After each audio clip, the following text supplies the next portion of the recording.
is Jason Clemmons, Doctor of Chiropractic at the Rock Health and Wellness Center, and this is Life with Jason Clemmons, DC, coming to you right here live on Monday, May 20th. That's what it is, May 20th. Got 2 days until my 31st wedding anniversary. That's what we're doing. We're live. We're at the Rock Health and Wellness Center studios. We're in Lubbock, Texas. We're on 98.7 Walk by Faith Radio and 1420 AM Lubbock Christian Nation. We're on Facebook at the Rock Health and Wellness Centers. We're on YouTube at Health from the Rock, and we're on X at Dr. Jason Clemmons. So if you want us, you can find us. We're out there. Hope you guys had a great weekend. I had a very interesting weekend myself. My mom had her knee replaced on Friday. I think I mentioned that to you guys on the Friday show. And so I got to help mom this weekend. So that was great. She's doing good. She's going to be just fine. She's been working every day to get better.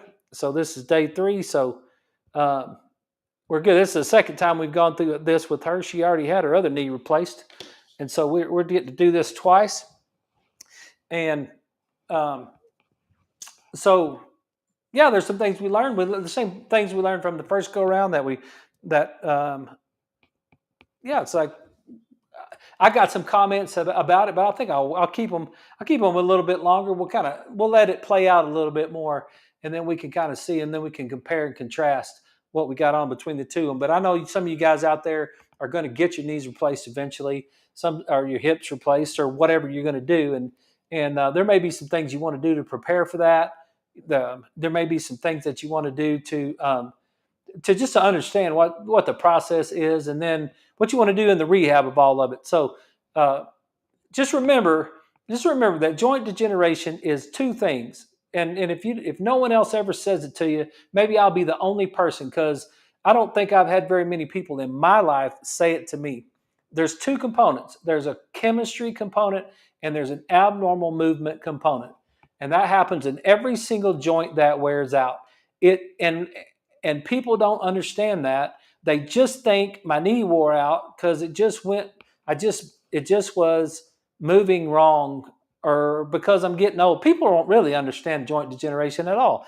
Most of the people out there who are listening to the show, they don't understand at all what is actually happening to them. And why do your joints wear out? Why does one joint wear out, why does your knee joint wear out but your ankle? You very seldom hear someone say, I'm getting my ankle replaced. Right? You hear them say, I'm getting my hip replaced. You hear them say, I'm getting my knee replaced, but you usually don't say that. I'm getting surgery in my neck because I've got degeneration at C5 or C6, or I've got degeneration at C6 and C7. But you almost never hear someone say, I'm getting surgery in my neck because I have degeneration at C2 and C3, or between C3 and C4. That almost never happens. There's not very many low back surgeries that is L1, L2, and L2, L3. Most of the time a person has a degenerative disc in their back, it's because it's down there at L5. It's L4, L5, or L5, S1 is where a lot of times they degenerate. And the question would be, why is that happening? What is the mechanism that's causing that to happen? And it's abnormal movement as we get it. The joint doesn't go through the proper range of motion for a long period of time, and then it's abnormal chemistry, and we just don't get that. We cannot wrap our heads around the idea that we have a chemistry inside our body, and that chemistry inside our body is really, really important on how our body functions. And I tell you what, I've learned as I've gotten older that one of the most important things that I wish I would have studied is chemistry. I was not a good chemistry student. I was a pretty good biology student. I was a pretty good physics student. I was a good math student, but I just wasn't a very good chemistry student. And it is so important. It is so helpful. Maybe it's not important. You may not need to know chemistry ever. You could just live your whole life and not know any chemistry whatsoever. But in order to understand life better, in order to just to really be wise, I guess would be the right way to say it. To be wise, chemistry is a good thing to know. And chemistry inside our body has a lot to do with what we eat and how much sleep we get and what we're drinking. Those are super important. That's why fish oils is such a big deal for me, and that's why like processed foods changes our chemistry. It changes our pH level. It changes that's your acid and your base level. It changes a lot of the way that your body functions inside, and what you'll end up with is you'll end up with some sort of deterioration that goes along with that, and the deterioration will be your food. How many of you thought to yourselves, how many of you ever think to yourself, man, the reason that my shoulder hurts is because of the food I've been eating? Yeah, I know you're not going to answer that question because I'm sitting in here by myself on the radio, but you guys out there, you might be able to answer that for yourself. You mean the food that I'm eating is causing the arthritis in my hands? The food that I'm eating is causing my knee to be degenerative. The food that I'm eating is causing my hip to wear out. Yes, I'm saying that there's a component there. It's not the only component, but there's a component there. And think about that. It's never because of your age. I'll say that till I die. It's never because of your age. You don't, unless you get to be 500 years old, you do not wear your joint out because of your age. And people will say, man, I'm just getting old. I'm getting old. Nope. Your right knee needs to be replaced. Your left knee is fine. Your right hip needs to be replaced. Your left hip is fine. How come? If they were both born on the same day, C2 and C3 and C4 were all born on the same day. If it has anything to do with age, they would all be wearing out at the same time. And it's not what happens. It's not what happens. So that's that. Just know that. You don't wear out your joints because you're old. You wear out your joints because your joints are not moving through a proper range of motion over a period of time, and your joints have abnormal chemistry. So, for all of us who haven't had our knees replaced or our hips replaced, we might take that and say, okay, what can we do with that? It's funny, my dad's knees were fine. My dad didn't ever have his knees replaced. He didn't ever have his hips replaced. He lived to be 80 years old. He didn't have any knee issues at all, as far as I know, that I can ever remember. I mean, he had massive neuropathy in his feet that made him miserable, but he didn't have to do that. So just this little piece. We'll get further into that. It's not what I wanted to talk about tonight, because tonight I do want to. I did get a chance to listen to the sermon yesterday, so this is our Take Health to Church night, and so I do want to talk about that because there is a really, really good message that they were teaching yesterday, and it goes right along with what we got going on. So, and I think I'll just get started with that tonight. So, because I want to take parts of it. I want to try to do a good enough job in explaining the message that was yesterday. And if you guys that are new to the show, what we do on Monday nights a lot of times is it's our, and I haven't even changed the caption on the deal yet, but it's taking health to church. And I don't even know if that's proper, if that's even the proper way of saying it. We just came up with it one time, and that's what we get. So, but that's what we call our Monday night show. So what we do on Monday nights is we take the sermon that we learned yesterday at church, and luckily Hillside Church that we go to here in Lubbock has an online app. It has an app. If you guys ever want it, it's really cool. Just go to Hillside Church. That's what it's called, the Hillside app, I think. I don't even know if I've got it on my phone, but I know I've got it. Yeah, it just says Hillside down at the bottom. It's a little white app with some, I don't know, some little design on it. But so they rerun their services. They run them live.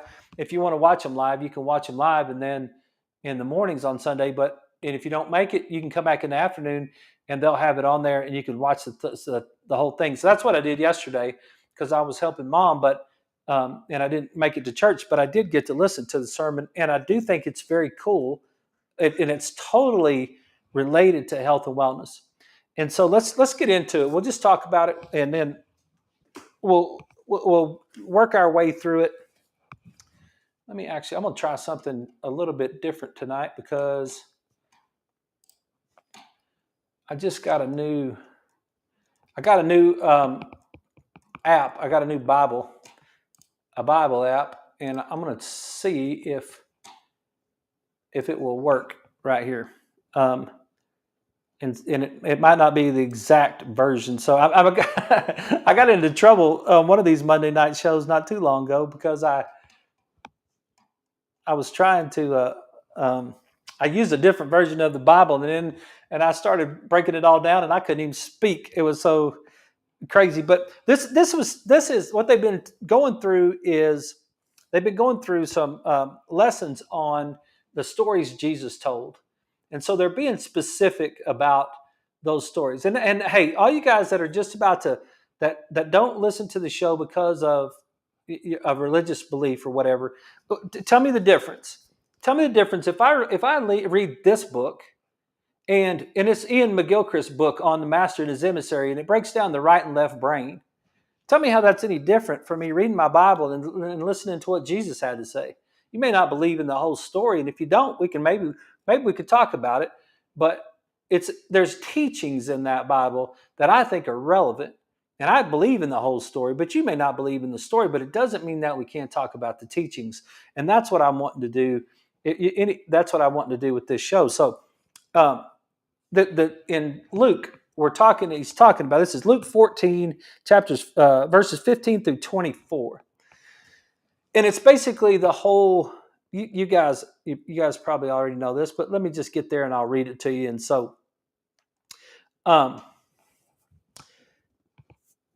it says, when one of those at the table had heard him, at the table with him heard this, he said to Jesus, "Blessed is the one who will eat at the feast of the kingdom of God."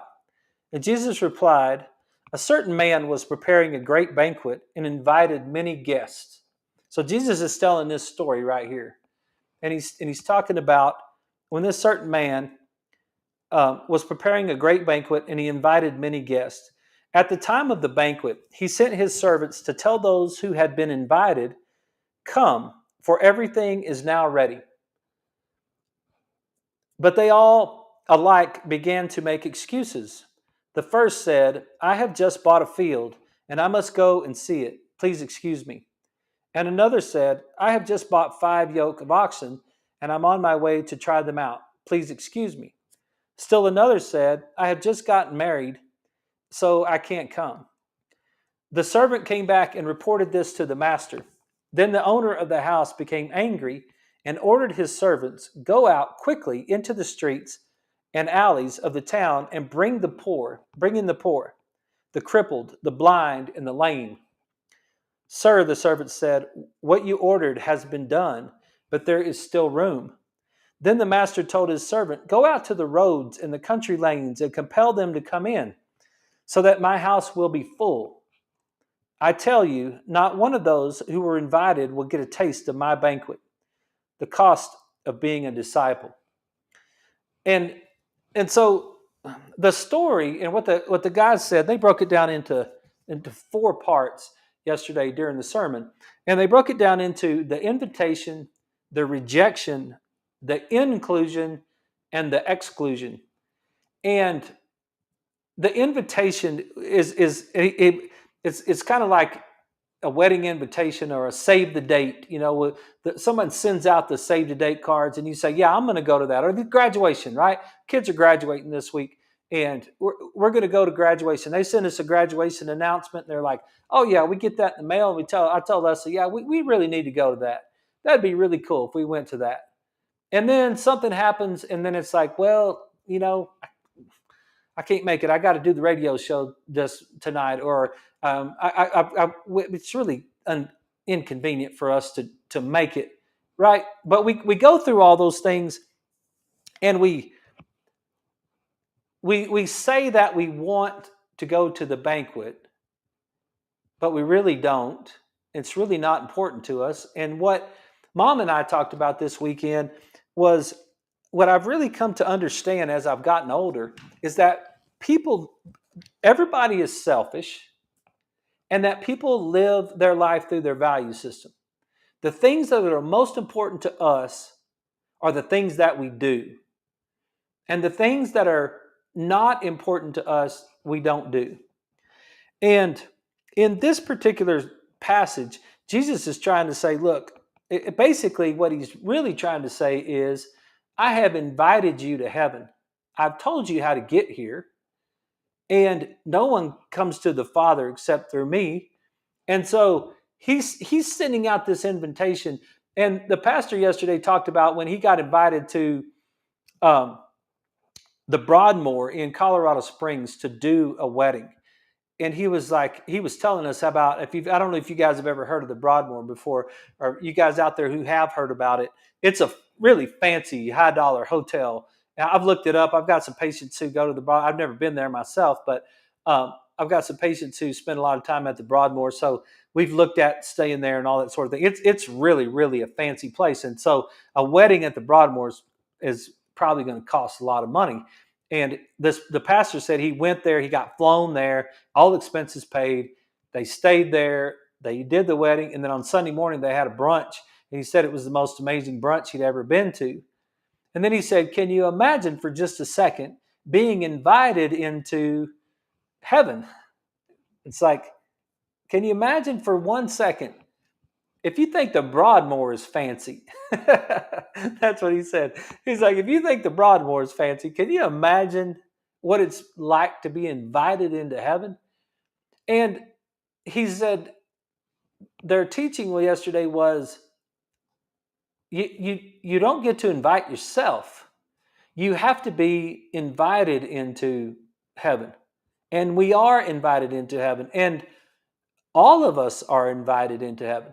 Not just the rich people, not just the college educated people, not just the white people or the black people or the Mexican people. No, everybody is invited. Not just the American people, right? We think that's got to be you got to be from Texas in order to get to heaven. No, it's actually that's not true.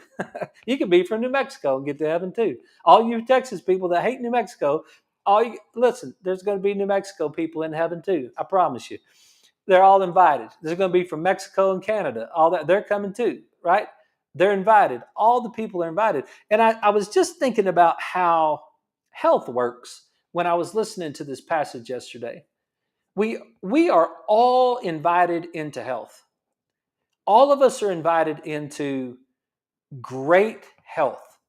This whole idea that I just learned to live with it, or I just, not for me, it's not for me, it's for someone else. It's amazing. It's amazing to me, really, that we don't teach our youngsters that they're invited into health. We don't teach our youngsters how to function healthy. It takes some of us, a long, long, long time before we start to understand things about health. It's really kind of crazy that it's not part of our everyday thinking on the way that we do it. But every single person is invited into good health. Every single person has the opportunity to achieve good health. But how many of us will make an excuse when we get invited? I talk about this sometimes when I talk about gravity. I really believe so. If you believe the story that God made the heaven and the earth, then if God made the heavens and the earth, God made gravity. And I think he made gravity in the first 7 days, actually the first 6 days that he made gravity. So you guys on the radio, you can hear that pin dropping, and that's what I'm doing. I don't think God came back. I don't think God has ever come back in the history of mankind, the history of the universe, after the 6th day. I don't think he's ever come back and checked on whether or not gravity still worked. I think that he set it in order in the first 6 days, and it's been in order since then. And I don't know when those first 6 days were. That might have been a long time ago. I think it was a long time ago. I personally believe it was a really long time ago, but I don't know how long it was, and I'm pretty sure nobody else on earth knows how long it was. But it's pretty. Let's just all agree that it was a long time ago, and that there was gravity created. It was it was brought into being at some point, somehow, somewhere along the way. And I don't think God comes back and checks on it. So I really believe I'm one of those people that really believes that there is an order to the universe. I don't think that it's random. I don't think that things just happen by chance. I think things happen for a reason. I really am one of those guys that thinks that things happen for a reason. I don't always think that we know the reason. We may not always know the reason. It may be an unknown to us, but I don't think it's unknown. I don't think it's unknowable. Like, and there's some hard questions out there. Why does a child get leukemia? I was faced with that early in my life.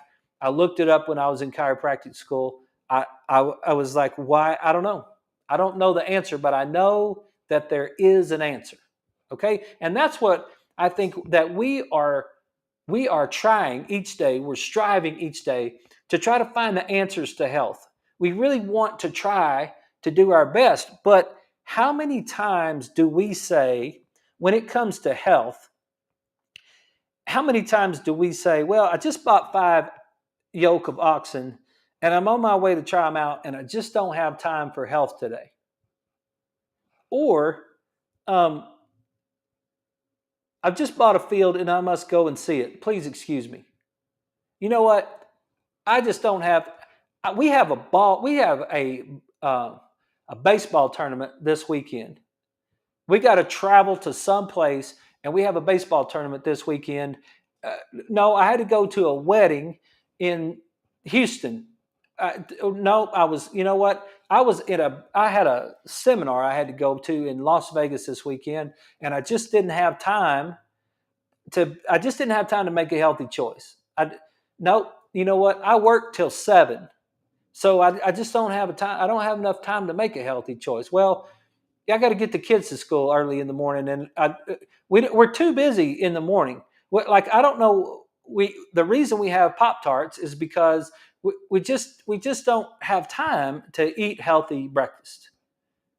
And we could go on. I could probably take the rest of the show. That would be really funny if I did that one of these nights. If I just went through all of the excuses that we all collectively make. I'm as guilty as everybody that makes those excuses.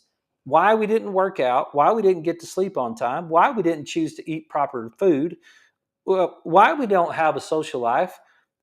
Why is it that we're making the choice? We don't have time to take our supplements. It blows my mind. The people that know me, not the people that don't know me, but the people that know what we're all about, and the things I'll ask them with their supplements. You taking your vitamin D or your fish oil? Nope. Why? I can't remember. I can't remember to. Well, to me, we've been invited into this this heaven of health. We've been invited into the opportunity to not get cancer. We've been invited into the opportunity to not get Alzheimer's disease. We've been invited into the opportunity not to get arthritis. And we don't have enough value in our health, and we don't have enough. There's a bunch of people that were walking around with Jesus that Jesus invited them into heaven, and they they didn't have time to go. Jesus said, "Hey, tell that rich guy at the well, right? Go sell your stuff and come follow me." That guy's like, "Are you kidding me? I ain't doing that. I'm not about to go do that." Like, hey, eat healthy foods and get some exercise today. You need to go for a walk today. We all need to go for a walk today. I don't have time to go for a walk. I don't have time. I just don't want to do it. So I was listening to all that yesterday, and I really was thinking about, wow, how interesting is that? And and then it went to Romans. See if I can how quickly I can look this up with this. Whoops. With this new app. Obviously, I'm not going to be able to do that.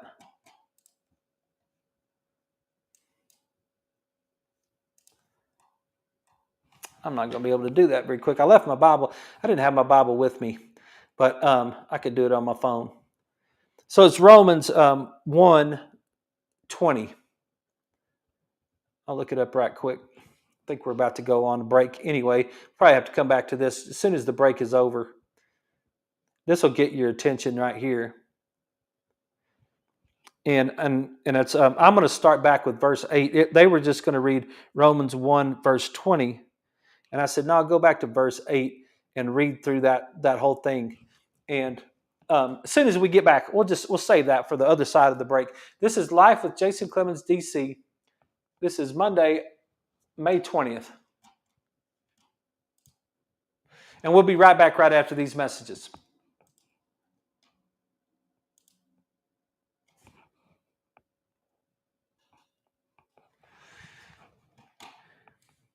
Yeah, this Romans part will it'll get your attention.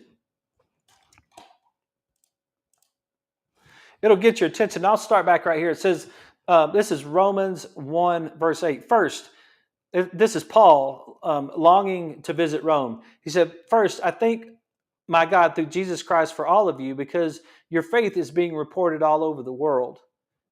God, whom I serve in my spirit in preaching the gospel of his Son, is my witness how constantly I remember you in my prayers at all time. And I pray that now, the last, by God's will, the way may be open for me to come to you. I long to see you so that I may impart to you some spiritual gifts to make you strong. That is, that you and I may be mutually encouraged by each other's faith. I do not want to be unaware, brothers and sisters. I do not want you to be unaware that I planned many times to come to you, but I have been prevented from doing so until now, in order that I might have the harvest among you, just as I have had among other Gentiles. I am obligated both to Greeks and non-Greeks, both to the wise and the foolish. That is why I'm so eager to preach the gospel so that you who are in Rome, gospel to you who are in Rome. For I am not ashamed of the gospel, because it is the power of God that brings salvation to everyone who believes, first to the Jew, then to the Gentile. For in the gospel the righteousness of God is revealed, a righteousness that is by faith from first to last, just as it is written, the righteous will live by faith. The wrath of God is being revealed from heaven against all the godliness and wickedness of people who suppress the truth by their wickedness. Since what may be known about God is plain to them, because God has made it plain to them. For since the creation of this is it right here. This is Romans 1:20.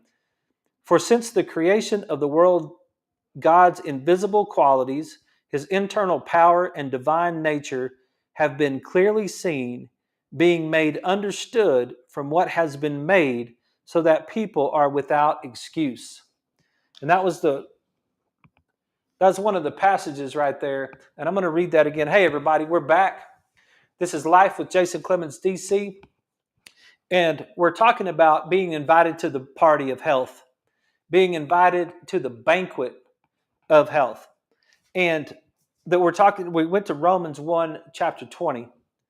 And I read all the way from Romans 1, 8 through 20. But in Romans 1:20, it says, for since the creation of the world, God's invisible qualities, his internal power and divine nature have been clearly seen, being made understood from what has been made, so that the people are without excuse. That's what I was talking about the gravity. And I didn't really have the passage that supported that. I didn't know exactly what passage it was that said that, but that's exactly what I'm talking about. For since the creation of the world, God's invisible qualities, His internal power and divine nature have been clearly seen. Since the very beginning of time, the truth is the truth. It's not changed ever. The truth is the truth. Being healthy has never been different. I was watching a show with mom, and there was a show on Alzheimer's. We were watching it last night, and there was a neurologist who talked about, well, now that people are living into their 80s, Alzheimer's is a thing. But I don't buy that for 1 second, because I went to Charleston, South Carolina one time, and I went to out there on the little peninsula down in the old part where the streets are cobblestone, and there's a church down there, and there's a cemetery sitting right next to that church, and you could read the dates on the tombstones, the headstones of that church, and you can see lots of people who were born in early 1700s that died in late 1700s that ended up to be 80, 90 years old. There's a lot of people that live to be old. For a long time, there's been a lot of people that's lived to be old. And amongst those people that have lived to be old, the God's qualities, his internal power and divine nature have been clearly seen, so that we are without excuse. But we make excuses, and we make excuses for our health because we don't want to. We just don't want to take the time to be healthy. And I really think that we don't want to take the time to be healthy because we don't have enough value in it. And that's where it comes back to where I said in the beginning of when we feel we don't understand. Dr. DeMartini taught me this, that we're selfish. We're all selfish. Why am I doing this show right now? I know a lot of you are probably wondering that same thing. Why am I doing this show? Like, you're horrible at this show, Jason. Why are you doing this show? That's fine. That's fair. I've thrown plenty of interceptions. I get it. That's fair. So we're working on it. You throw the interceptions in the first half. You don't throw them in the second half. So I don't even think we've gotten to the second half of this story yet. So we're still working through it. But the thing about it is this. I'm doing this show because I believe, whether I say I believe it or I don't believe it, whether I gripe about it or I don't gripe about it, whether I tell Leslie, oh, I'm horrible at that show, I shouldn't do it, or I tell my friends, maybe, man, this didn't work out like I thought it was going to, or if I say what, it doesn't make any difference what comes out of my mouth about whether or not I like or not like doing this show, or I believe in it or I don't believe it. Anything that comes out of my mouth is a lie or a supportive thing. Either way, it doesn't make any difference. I believe that there's a reason to do this show, and I believe there's enough value in doing this show that I'll come on the radio every night from 6 to 7 and do this show. And that's factual. And it's factual because it's clearly seen. It's obvious that I have value in this show because I'm doing this show. It's just clearly seen where my value system is. And I think we live our life through the things that we value the most. And whatever it is that we value will sabotage our health if we let it. If we let whatever it is sabotage our health, whatever we do that's the most important thing is where we're going to spend our time, energy, talent, money, whatever. It's going to be the most important thing to us. That's what we're going to do. So it's so obvious. So if we're not healthy, then you don't want to be healthy and you don't value health. You can say it. You can say that you do, and you're talking to a guy that wasn't healthy for a really long time, and I get it. And so I totally understand it. I can say, well, I value health, but then I don't exercise. I can say that I value health, but then I don't eat properly. I could say that I value health, but I stay up all night looking at my iPhone or my iPad and I don't get any sleep. Nope. Then I don't value health near as much as I say that I value health. And when it's all made clear, I will have no excuse. I will have no excuse when I face that cancer, or I'll have no excuse when I face that Alzheimer's, or I'll have no excuse when when you get to the end, when you get down there, we get to 50, 60, 70, 80, whenever that is, and you look back and you say to yourself, did I live full speed every day? Did I live at the highest level that I could possibly live at? Did I make a difference in the world? Did I make a difference? Did I get to be the best me that I could possibly be? And was my health choices causing me to go in the wrong direction? Was I making excuses about health? Because I really don't think that, I really do. I think we'll eliminate a lot of the problems. I'm not saying that that if your child gets leukemia, that you did something that you knowingly meant to do that. I'm not saying that. I'm not saying that if you've got cancer, that you knowingly knew that. I'm not trying to throw blame at anyone for any of their ailments in that realm.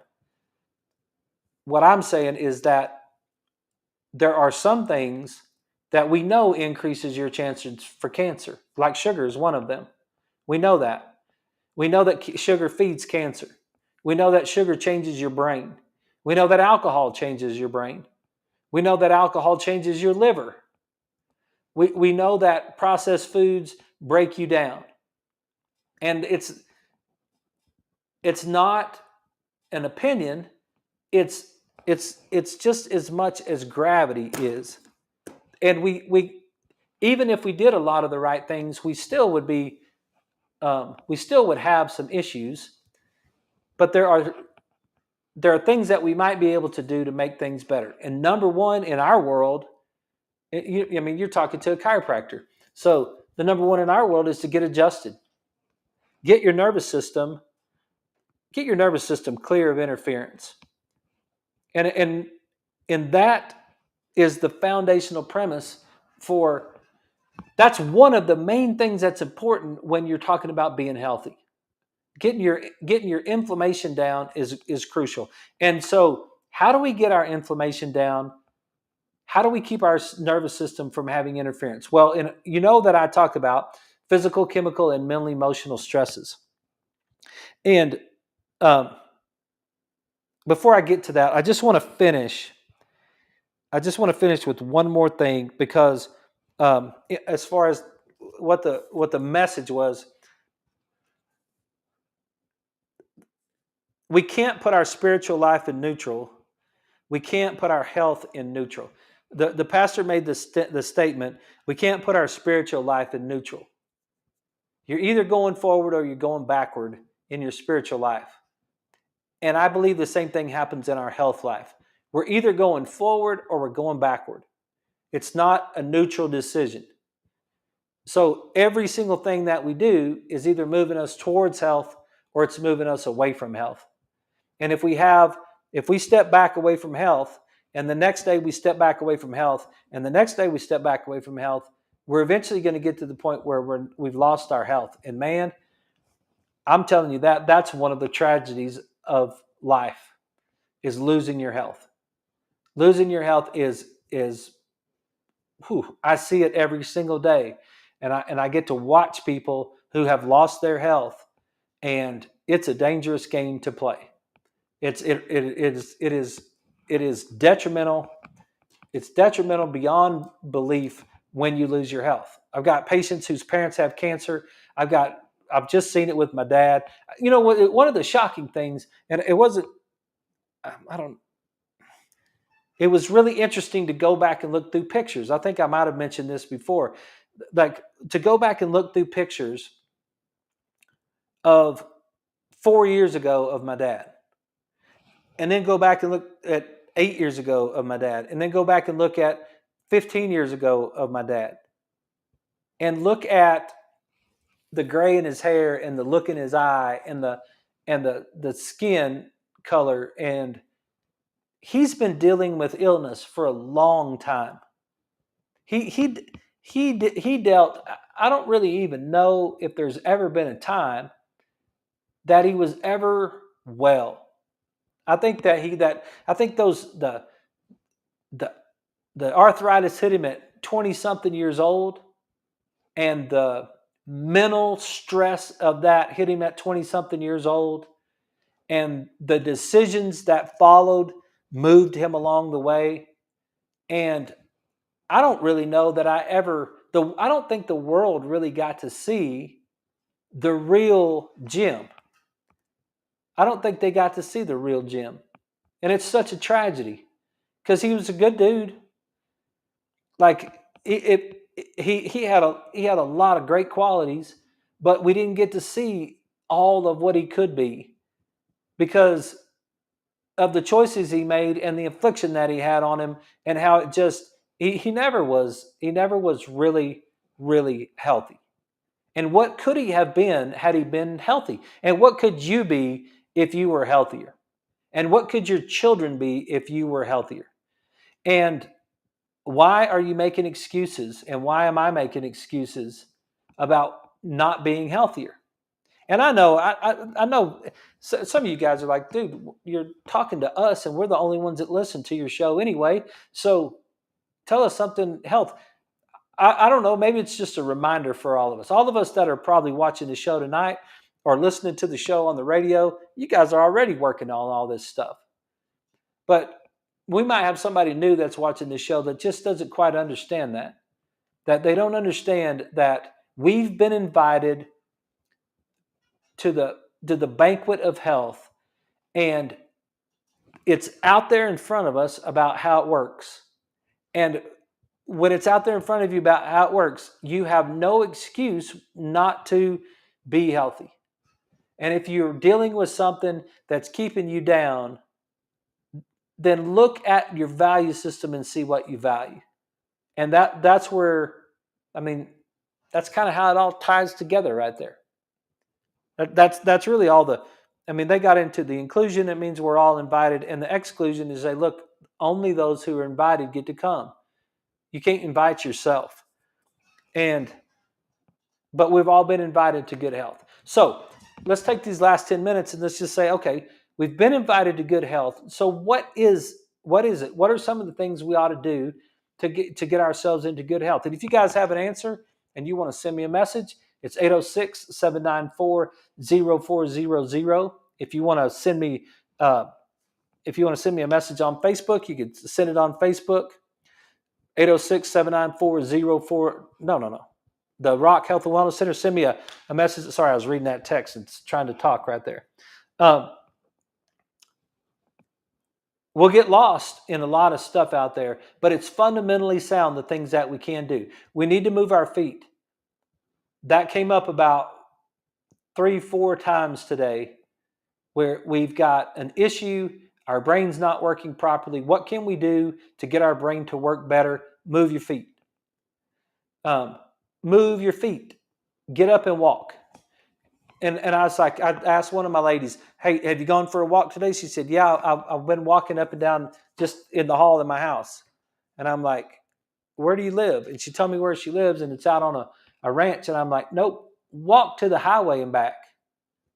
And it's I don't know how many, it's 20, 30, 50 acres, something like that. I don't know how big it is out there, but it's a really beautiful place.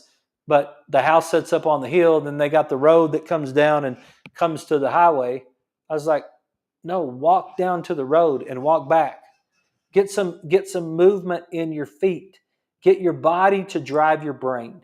That's a fundamental thing about what we can do to help ourselves be healthier. That's one of the things that you can do today is you can move your feet. Let's say you're in a chair and you can't move your feet. Then put some pressure on the bottom of your feet. Get you one of those wheels, one of those little bicycle wheel looking things that you can put in the floor and get some pressure on your feet. Get one of those little wooden plates with a softball on the bottom of it and put your feet on the ground and put some pressure on your feet. Putting pressure on your feet fires the neurology into your brain. It is how you drive your brain. Get on your feet, move your feet. I'm on my feet all day long in here. Get on your feet and move your feet. It's really good for your brain. Don't forget about making sure that you're getting enough fluids. And one of the things, if you're a coffee drinker, you can, coffee is a diuretic. It's going to try to pull water out of you. And so you got to understand, if I drink coffee in the morning, but I don't have anything else to drink until lunch, what are you going to drink at lunch? Are you going to drink an iced tea? Are you going to drink a Coke? Or are you going to drink any water? If you're drinking anything that's got any caffeine in it, then here you go again. It's more diuretic. So you've started your day off with coffee and you haven't had anything to drink until lunch, and then you drink a Coke for lunch, and then you're not going to have anything to drink until middle of the afternoon, or maybe when you get home. More than likely, you're not hydrated enough. And I think the best way to know that is just to look at your urine. And if your urine is really cloudy and yellow, then you're probably not hydrated enough.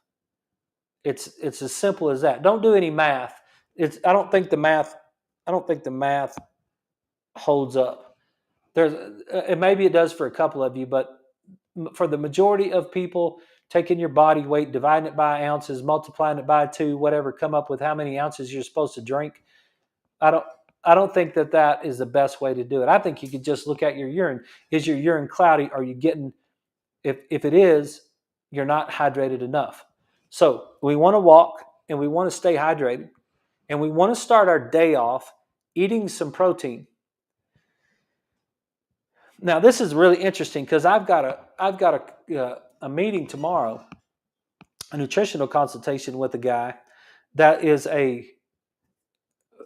philosophically, he's a lacto-vegetarian, which means he will drink milk. But that's it. And it's philosophically on the humane treatment of animals, I think, or inhumane treatment of animals. He won't eat any meat, and he won't have any eggs, and nothing. He's a complete vegetarian. Okay, I don't care. I don't care if you're a vegetarian or you're not a vegetarian. I don't care if you wear black shirts every day. I don't care what, like, you can, if that's your thing, you can like cats or or whatever, right? Like dogs, whichever. Pick your thing. Be you. When we evaluate your health, if your health evaluation is incongruent with health, if the results of your health evaluation is telling me that, hey, you've got yourself in an environment that's incongruent with health, you're going to have to figure out how to live a lacto-vegetarian lifestyle and solve the problems that I would solve with supplements that have animal parts in them, or meat, or eggs, or protein of some source, right? Because the whole program that we have this is not a vegetarian place. We don't I could get into it. I could break down some things that keep us away from that, but we're not a vegetarian place. So when we do an evaluation and I see that you have massive degeneration in your neck, and you have 134% loss of cervical curve, and you have 71 millimeters of forward head posture, we've got to get some inflammation out of your body, and you have a over 30 to 1 omega-6-3 ratio, and your heart rate variability test is in the wrong quadrant. If you put all that stuff together, the choices that you're making are not congruent with health in in my health evaluation. Now, my health evaluation might be garbage, and so that's fair enough. But it's the best one I know. And so if it's the best one I know, and you are choosing to live a life that is because you've done it. If you've chosen to go a certain direction, and you've been doing it for 20 years, and the manifestation of that is you're moving in the wrong direction for health, that's going to be a really big deal for you to make that decision. You're really going to have to change. You're going to have to humble yourself to change your ways. And I think that goes back to the story. It's like the excuses that we make, whether our excuses are wrapped in a philosophical moral stance, or they're just not, they're wrapped in a lack of effort to try to be healthy, I don't think it really matters. Like we've got, for 50 years of my life or 49 years of my life, I was too busy to be healthy. And then it was like, gosh, so during that time that I was too busy to be healthy, did it really make any difference what the reason was that I was too busy to be healthy? Did it make any difference whether or not I was too busy to be healthy, or whether I was simply philosophically making a choice that ended up not being healthy? Does it really make any difference? To me, it doesn't make any difference. It's like, look, you can philosophically believe in something and take yourself right off the edge of the cliff. That's God doesn't care if you philosophically believe in gravity or you don't philosophically believe in gravity. You can make, in today's world, heck, you could believe you're a cat, right? A man can believe he's a woman. Like, all this crazy stuff is going on. You can believe whatever you want to in today's world, but it's not going to mean you're right? So that might be something that's really hard to take if you get to that point and you like, man, I was doing it this way, but I was wrong. And one of the things that I'm not sure, and it would be great to have a deep conversation about this with somebody out there that has knowledge about it. But one of the things is overexercise. Now, I'm not trying to make the argument because because I underexercise. I'm not saying that. I really don't believe there's good evidence that overexercise is good for you. I don't think, matter of fact, I think in my clinic, there's evidence that overexercise is detrimental for you. So it'd be cool. It'd be really cool for somebody who overexercises to share that, come on the show and have a conversation with me about that. But that's one of the things. You tell somebody, hey, you're overexercising, they look at you like you're an idiot. Like, no way, I'm not. Exercise is good for you. Okay, I don't necessarily know that that's true. You might not want to do that. I see a lot of cancer. I see a lot of degeneration. I see a lot of degeneration in overexercisers, and the science behind that, to me, gets down to the ATP and the free radical and the mitochondrial damage. That's what I think is going on right there. Could be completely wrong. Now, the thing about it is that 99%, maybe 90% of the people that I deal with are are under exercisers, right? Like the mass number of all of us is something that we don't get enough exercise. So, hey, let's wrap it up. We're getting to the end of the show.